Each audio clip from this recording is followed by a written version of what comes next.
বড়দিদিকে বলছে আমাকে দিয়াই। দেখো সোনা মাম্মা পুজো দিয়েছে, দেখো জল ফেলে, দেখো ড্রামের নকুলদানার কোটো ইয়ে করে, দেখো শিব ঠাকুরকে পুজো দিয়েছে, দেখো সাজিয়েছে কত সুন্দর করে। তারা দেখো বড়দিদিকে বলছে দিয়াই, নাহলে তোকে কামড়ে দেবো। এই যে দুষ্টুটা, এই যে এই যে হ্যাঁ এই যে এই দেখো পুজো দিয়েছে, দেখেছো বন্ধুরা। হ্যাঁ সোনা মাম্মা, যাও সোনা মাম্মা পড়তে বসো। হ্যাঁ না না, ও অনেক রাত পর্যন্ত পড়েছে না, ও অনেক রাত পর্যন্ত। এটা হচ্ছে কুলেখাড়া শাক, ঠিক আছে, কুলেখাড়া শাকের পাতা বাটা করছি। এ দেখো এটা হচ্ছে রসুন দেওয়া আছে, আর কাঁচা লঙ্কা আর একটু কালো জিরে দিয়েছি, আর এইটা শুকনো লঙ্কা একটা দিয়েছি যাতে টেস্টটা বাড়ে।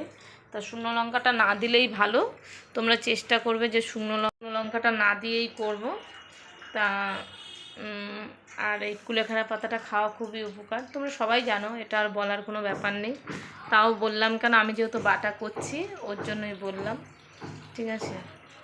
দেখো পিটানি তো হয়নি কালকে ওর ঠাম্মি গেছে, ঠাম্মির সঙ্গে যাবে, ঠিক আছে। ওটা ভাজবো, এই ছোলাগুলোর ইয়ে বেরিয়েছে, দিয়ে ওদেরকে একটুখানি এই যে পেঁয়াজ কুচো দিয়ে একটু ভেজে দিই, কারণ নাহলে খেতে চায় না। এই দেখো মানে যাই না করে পা ধরছে। কালকে ওর বাপিকে সেই অনেকক্ষণ মানে কি দিয়ে আসতে হবে, এই করতে হবে ওই করতে হবে, সেই কি বায়না। তারপর রাত্রেবেলাতে আমি ডাক্তার দেখাতে গেছিলাম, তারপরে সে যাবে, দিয়ে শেষে কি করলাম জানো, ওকে সেই চাউমিন এনে দিই, চাউমিন খায় ওরা 3 বোন বসে, আমরা তো আবার ডাক্তার দেখাতে যাই। ওর পিপি বাড়ি নিয়ে যাইনি দেখে কালকে খুব কষ্ট পাচ্ছিল। এর আগে একবার গ্যাসে দিয়ে কী হয়েছে বলো তো বন্ধুরা, লিচু খেয়েছে, আগে একবার